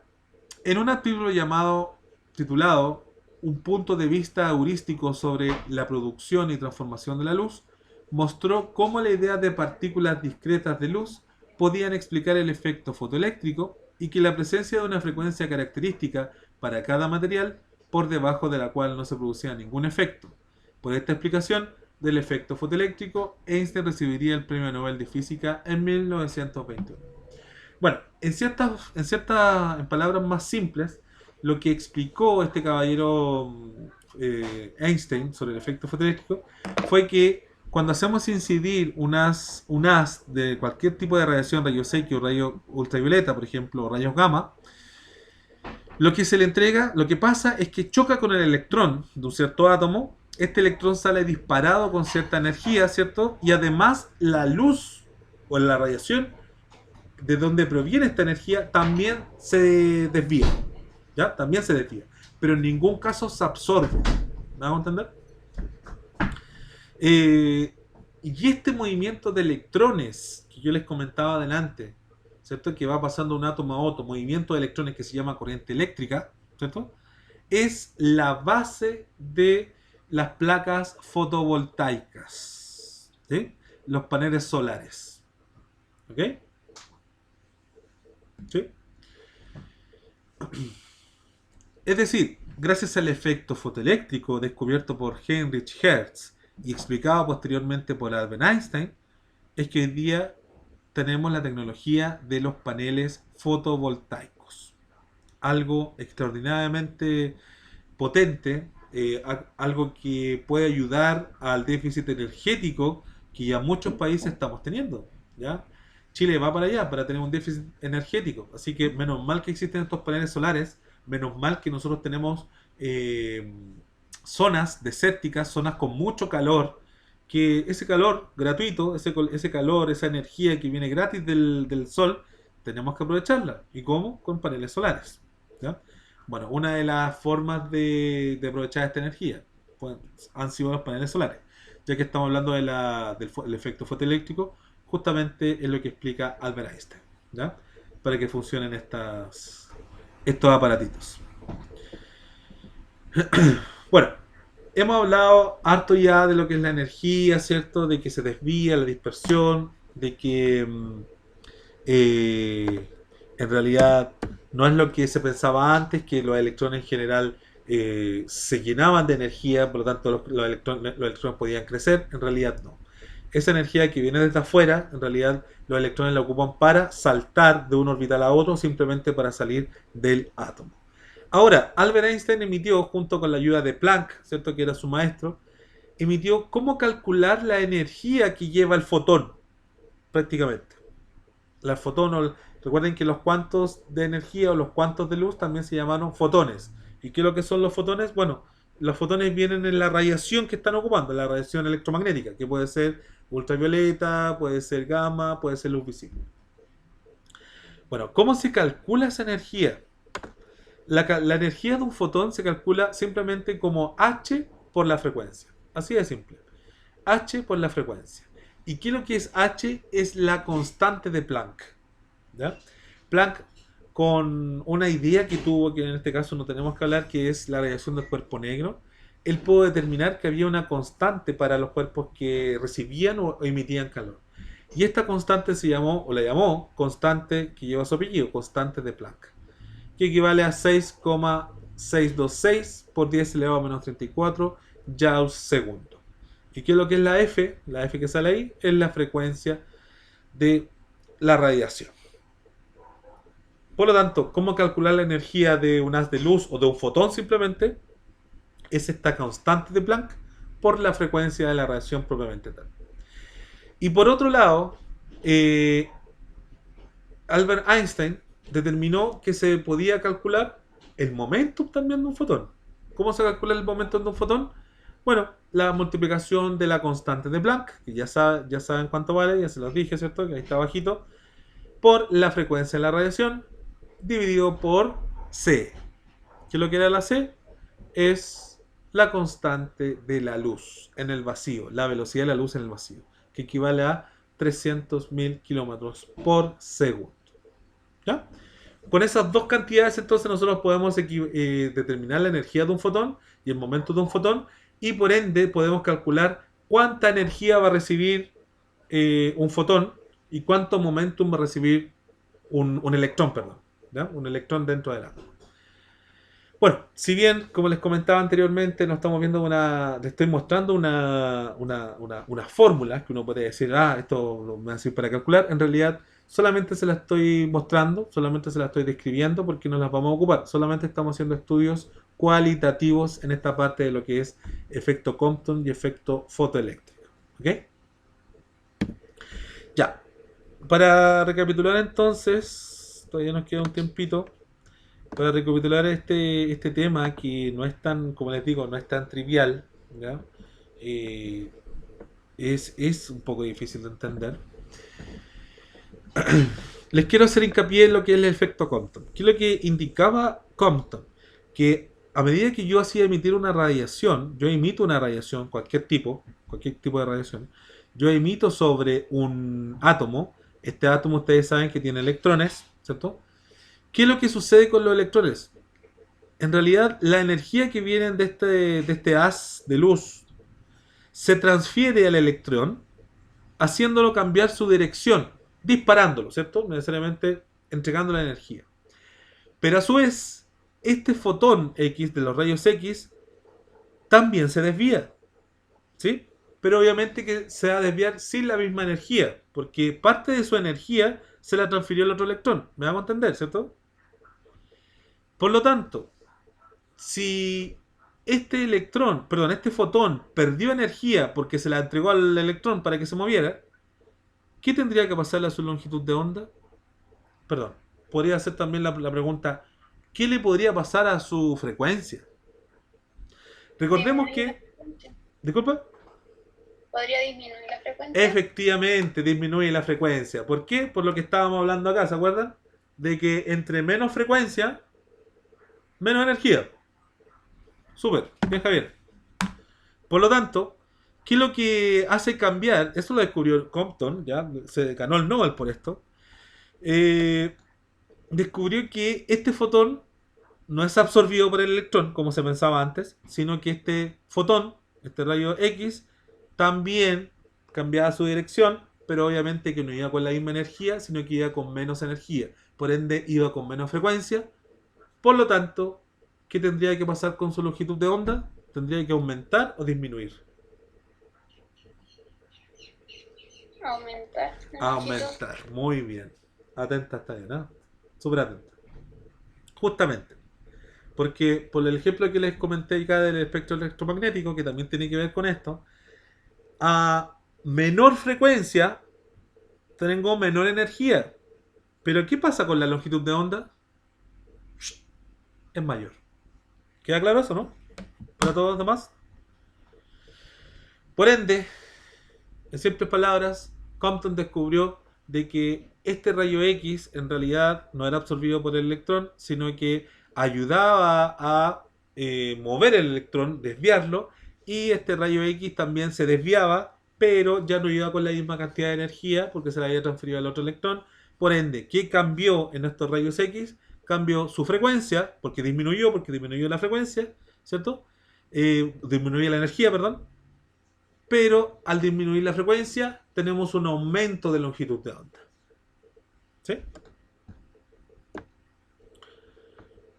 ¿Y qué es lo que explicó el señor Einstein con el efecto fotoeléctrico? Que tomó la idea de Compton y necesariamente indicó que estos electrones se movían gracias al golpe, gracias a la cantidad de movimiento que se le transfirió, gracias a la energía, y finalmente estos electrones pueden pasar de un átomo a otro, ¿cierto? Generando una corriente eléctrica. Finalmente es la base de las placas fotovoltaicas. ¿Ok? Eso principalmente es lo que vimos el día de hoy. ¿Alguna consulta, duda con lo que acabo de explicar?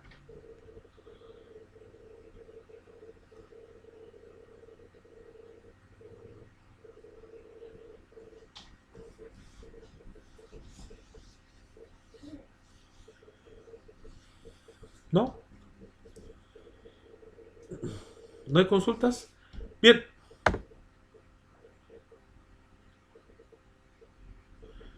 Listo, entonces realicen esta actividad ahora en clases. Son 4 preguntitas. Cuestionario. ¿En qué se diferencia el efecto Compton del efecto fotoeléctrico? 2. Un fotón de rayos X es dispersado por un electrón originalmente inmóvil. ¿Qué le ocurre a la frecuencia del fotón dispersado en relación con la frecuencia del fotón incidente?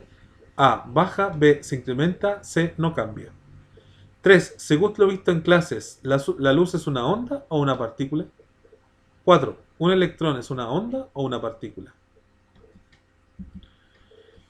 Bien, vamos respondiendo entonces el cuestionario. Esto solamente para que lo realicemos en clases, nada más.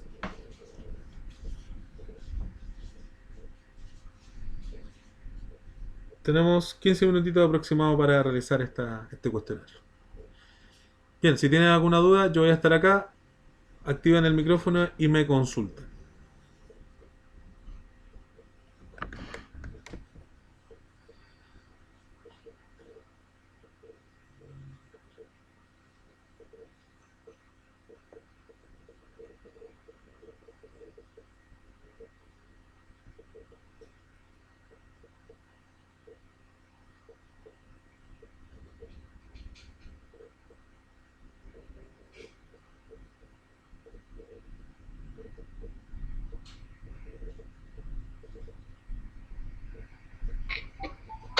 profe, ¿y esa Power no los va a mandar? Sí, sí, lo tengo que subir, no lo he subido todavía. Que es para estar viendo el Power y responderla. A ver.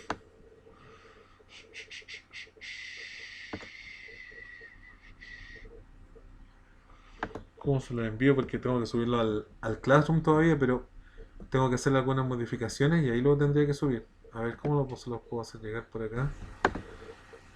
A ver, vamos a ver. ¿Saben ustedes si por el chat les puedo subir un documento?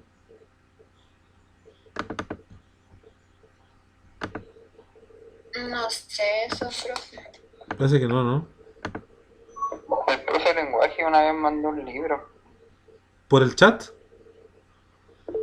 No sé si mandó el link o el libro. Ah, mandó un link. Ah, eso podría ser, manda un link. Ya, a ver, voy a subirlo a mi drive. Voy a dejar de compartir un poco y ahí le envío su... Y se la contestamos entre todos así nomás y después lo contestamos aparte porque como no tenemos el Power. Sí, podríamos hacer eso, ¿cierto? Porque, claro, tendría que subirlo, después ustedes descargarlo y vamos a perder minutos. Ya. Me gusta su idea, estimado. Ya, como estamos casi en la hora. Ya. ¿Cuál era tu nombre que me dio la idea? Nicolás. Nicolás. Ya, Nicolás, vamos entonces a hacer una especie de foro, ¿sí? Para que vamos pensando en la respuesta de cada pregunta que le estoy indicando ahí. Vamos con la primera. Dice, ¿en qué se diferencia el efecto Compton del efecto fotoeléctrico? ¿Qué me podría indicar? ¿Alguna diferencia de lo que vimos en clase?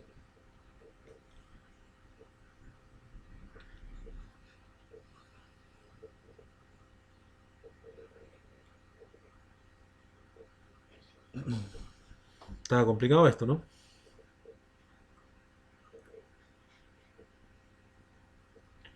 ¿Alguien me podría indicar una diferencia?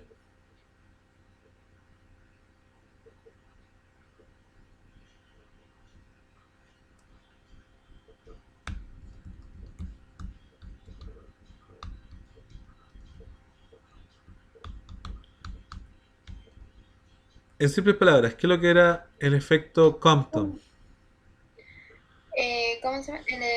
Una diferencia puede ser que en el efecto Compton se conserva la energía y el momento, pero en el fotoeléctrico se puede cambiar la cantidad de energía que haya, ¿no? No sé. Ah, ya. Cuidado ahí, porque acá siempre, en todos los casos, siempre se va a conservar la energía.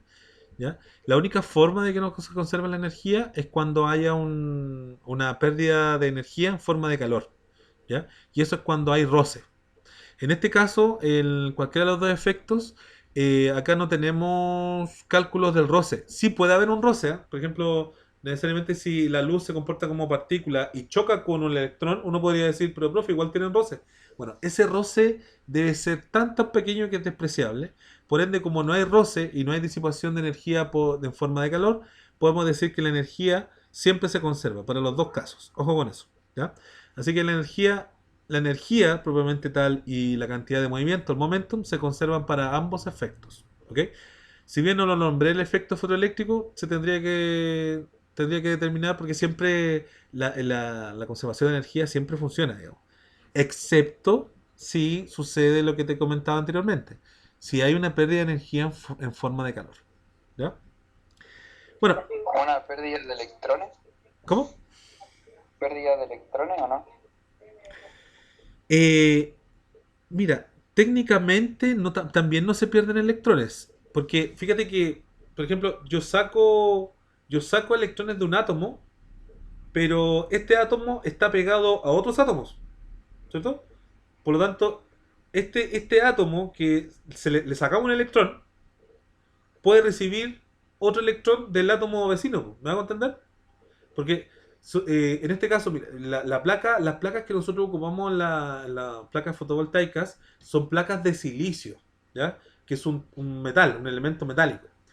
Y tenemos muchos átomos de silicio. Entonces, cuando se le hace incidir el sol, la luz solar, en este caso, ¿cierto?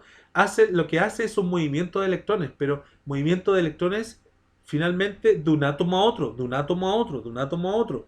¿Me hago entender? Es por eso entonces que en cierta forma el átomo no es que quede con menos átomos, sino que también se da que este átomo que salió un electrón, recibió otro electrón del otro átomo. ¿Sí? Y es así como se forma una cadena, ¿cierto? Una corriente eléctrica. Y eso es lo que sucede también por un circuito eléctrico. ¿Ya? Por ejemplo, cuando nosotros conectamos un elemento electrónico al enchufe, lo que hace es mover los electrones de ese elemento, pero también se mueven los electrones que están en los cables. Y esos electrones no es que se pierden, sino que se mueven dentro de un circuito. ¿Me hago entender? Porque el electrón nunca se pierde. La única forma de que se podría desaparecer un electrón de un átomo es que se vaya a tierra. Se descargue en un elemento mucho más grande como la Tierra. Ahí sí que puede haber una descarga de electrones.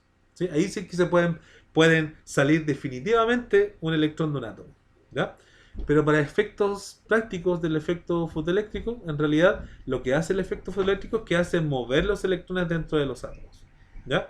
No es que los saque propiamente tal. Y en el caso que los sacara, bueno, viene otro electrón de un átomo vecino. ¿Sí? Así que, pero buena apreciación, porque podría uno confundirse con que el electrón se pierde, ¿ya? Pero en realidad nunca se pierde, ¿ya? Siempre tiende al equilibrio. Bueno, el efecto Compton, recuerden ustedes que tiene que ver con la dispersión de este rayo X que les comentaba. ¿Qué es lo que es la dispersión? Es el cambio de dirección. También se le llama refracción, ¿verdad? Hay que tener cuidado ahí con el tema de la refracción y dispersión, porque cuando hablamos de dispersión es cuando una onda se convierte en varias ondas, ¿ya? Así que técnicamente yo hablaría más de refracción. ¿Qué es lo que es la refracción? Es cuando un elemento cambia su dirección. ¿Me están hablando por ahí? Ah, no, de WhatsApp.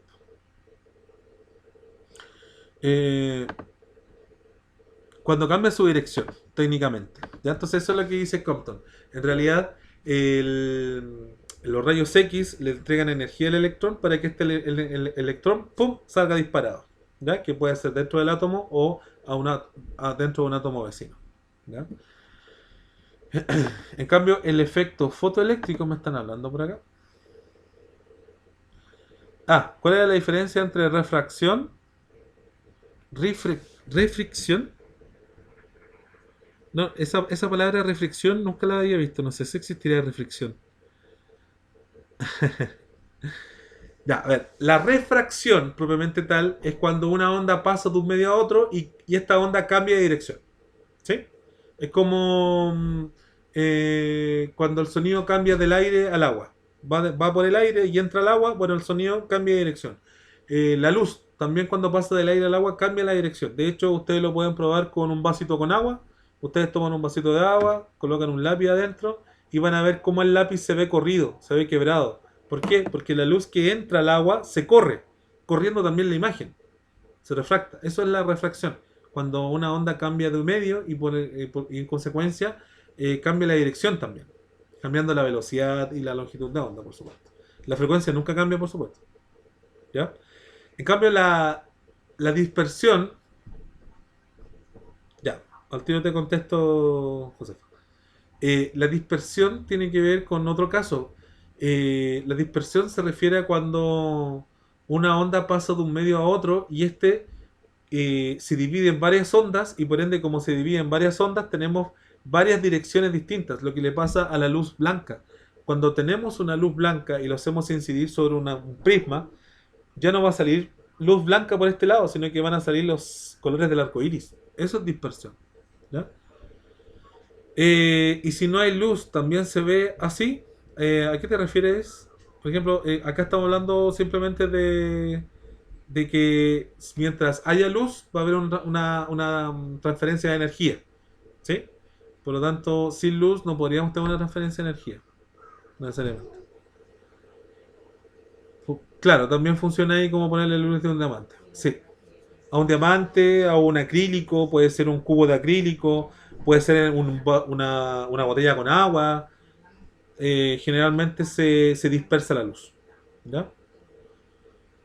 Una gota de lluvia dispersa la luz, formando el arco iris. Estas sucesivas refracciones, estas sucesivas dispersiones en cada gotita de agua que hay de humedad que hay en la atmósfera, forman lo que conocemos como arco iris. Eso es dispersión de la luz. ¿Está? Bueno, y bueno, eso es más que todo descubrió el efecto Compton, que más que todo botó la idea de que el electrón absorbía la energía, sino que el electrón ocupa esta energía para salir disparado, para desviarse. ¿Ya? En cambio, el efecto fotoeléctrico tiene que ver con eh, una vez que este fotón se mueve, gracias al efecto Compton, el electrón es capaz de, junto con muchos electrones, formar una corriente eléctrica, un movimiento de electrones. ¿Ya? Una corriente eléctrica, ese es el efecto fotoeléctrico. Bueno, un fotón de rayos X es dispersado por un electrón originalmente inmóvil. ¿Qué le ocurre a la frecuencia del fotón dispersado en relación con la frecuencia del fotón incidente? A baja, B se incrementa, C no cambia.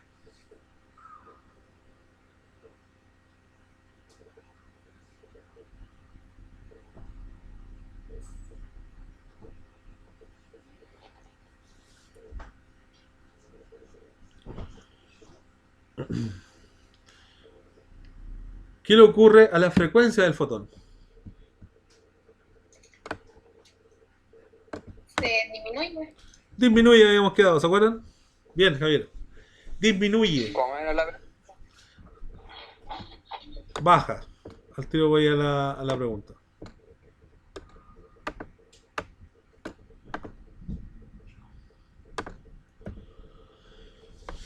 Aquí, ¿qué le ocurre a la frecuencia del fotón dispersado en relación con la frecuencia del fotón incidente? ¿Ya? Fotón dispersado es el fotón que cambia su dirección. Una vez que le pegó al electrón, ¡pum!, cambia su dirección. Y la frecuencia del fotón incidente es la frecuencia natural de la luz, por ejemplo, o de la ultravioleta. Entonces, ¿qué relación hay? ¿Sí? ¿Qué le ocurre a la frecuencia del fotón dispersado? como que choca. Claro, choca. Efectivamente choca porque la luz se comporta como partícula. El fotón se comporta como partícula. Es por eso que chocan. ¿Sí? Cuando este fotón que viene de la luz choca con el electrón, justamente esta luz también se va a ir dispersada, también va a cambiar su dirección. Por ende, ¿qué le va a pasar a la frecuencia de ese fotón? ¿Qué le va a pasar a esa frecuencia de esa luz? Va a bajar. ¿Verdad? ¿Por qué va a bajar? Porque bajó la energía. ¿Por qué bajó la energía de esa onda después de pegarle al electrón? Porque parte de esa energía, antes de que chocaran, parte de esa energía se la transfirió al otro electrón finalmente para que éste saliera disparado. ¿Sí? Por lo tanto, la alternativa era la A, se baja, ¿cierto? ¿Por qué baja? Porque baja la energía del fotón incidente. ¿Y por qué baja la energía del fotón incidente? Porque parte de su energía se la transfiere al electrón. El electrón que estaba girando ahí tranquilamente en el átomo. ¿Ya? 3. Según lo visto en clases, ¿la luz es una onda o una partícula? La luz puede comportarse de las dos formas. ¿Quién dijo eso? ¿Qué? Yo, ¿Usted? Javier. ¿Yo? ¿El profe? Lo dijo Yo, Javier. Albert Einstein. ¿Está? Muy bien. Justamente, la luz se comporta de manera dual. A veces como onda, la mayoría de las veces, ¿cierto? La mayoría de las veces se comporta como onda. Gracias a esa particularidad puede transmitirse, ¿cierto?, por el vacío. Y también a veces se comporta como partícula. El caso del efecto fotoeléctrico, ¿cierto? Del efecto Compton. Que necesariamente para que ocurran estos dos efectos, no queda otra alternativa que la luz se comporte como partícula. ¿Ok? Y esta 4 sí que queda de tarea para que la conversemos la próxima clase. Porque esto es algo que probablemente no haya nombrado en la clase, pero ustedes tienen que averiguar. ¿Un electrón lo podemos considerar onda o partícula? No es tan obvia la respuesta. ¿Ya? No es tan obvia la respuesta. Así que eso queda de tarea, jóvenes. Bien, ustedes completan el cuestionario y las respuestas con el PPT que tengo que subir, si todo sale bien, hoy día en la tarde. Y la 4 queda en cierta forma de tarea para que iniciemos la próxima clase con esta respuesta. ¿Ok? Recuerden que la pregunta 4 dice, ¿un electrón es una onda o una partícula? ¿Ok? Bien, estimados, estimadas, quedamos hasta acá entonces con la clase, ya estamos casi en la hora. Espero ya la próxima clase avanzar bastante con la unidad 0, para terminar ya con la unidad 0, y de una vez por todas iniciar lo que es la unidad 1 respectivamente a lo que tiene que ver con el curso, que es termodinámica. Recuerden que la unidad 0 es la última unidad de la clase del año pasado, que fueron con el profesor John, que por motivos que ya conocemos no pudieron ver la última unidad. A ver, Nicolás, la última, la 2 no la entendí. Dice, acuérdate que cuando dice un fotón de rayos X es dispersado por un electrón. Ya. Cuando se refiere a esto, quiere decir que había un electrón quieto, ¿cierto? Probablemente quieto, porque sabemos que no están quietos, pero supongamos que un electrón quieto, y llega un fotón de rayos X y golpea a este electrón. Entonces, ¿qué es lo que va a pasar? Bueno, ya dijimos que en ningún caso va a absorber a este fotón, ¿cierto? Sino que, en cierta forma, este electrón sale disparado hacia un lado, ¿cierto? Y este fotón sale disparado hacia el otro lado, ¿cierto? Es decir, tanto el electrón cambia de dirección, ¿cierto? Y el fotón de rayos X también cambia de dirección, ¿sí? Por lo tanto, como cambia de dirección, vamos a tener una frecuencia antes de que choque, que se le llama la frecuencia del fotón incidente, ¿sí? Y una frecuencia después de que choca. La pregunta es, ¿qué le ocurre a la frecuencia del fotón dispersado? Es decir, el fotón después de que chocó, ¿qué pasa con esa frecuencia? Comparada con la del fotón incidente, es decir, la frecuencia del fotón antes de que choque. ¿Qué le ocurre a la frecuencia después de que chocan? La respuesta era que baja. ¿Por qué? Porque baja la energía. ¿Y por qué baja la energía? El dibujo que mostró, pero al revés, ¿o no? No, es el dibujo que mostré. Porque Menos frecuencia al principio y mayor frecuencia al final, pero es como aquí, ponerlo nomás, como del ejemplo de ahora. no está al revés, porque acá, fíjate que esto tiene menor frecuencia. El fotón dispersado tiene menor frecuencia que este. ¿Sí? ¿Y por qué tiene que tener menor frecuencia? Porque este tiene... espera un poquito. Sí, ya estamos terminando. Se me estaban llamando. Ya para terminar. Recuerda que este fotón dispersado tiene menor frecuencia que el fotón incidente. ¿Estamos de acuerdo? ¿Por qué tiene menos frecuencia? Porque tiene menos frecuencia que el fotón incidente. Porque tiene menos energía simplemente. ¿Ya? Y recuerda que la energía depende de la frecuencia. Por ende, como disminuyó su energía, también depende o disminuye su frecuencia. ¿Estamos de acuerdo? Y como disminuye su frecuencia, aumenta la longitud de onda. Porque son inversamente proporcionales. ¿Ok? Ya, si quedó alguna duda así y todo, por favor se comunica conmigo por Google Classroom o por mail. ¿Ya? Bueno, jóvenes, ha sido un placer. Ya estamos a la hora para que vayan a almorzar. Yo vuelvo nuevamente a clases. Ustedes también, me imagino, las dos. Así que nos encontramos en una semana más. ¿Ya? Cuídense mucho. Hablamos. Chao, profe. Chao, Chao, chao. profe. Chao, chao. Gracias. profe. Nos vemos. Chao, gracias.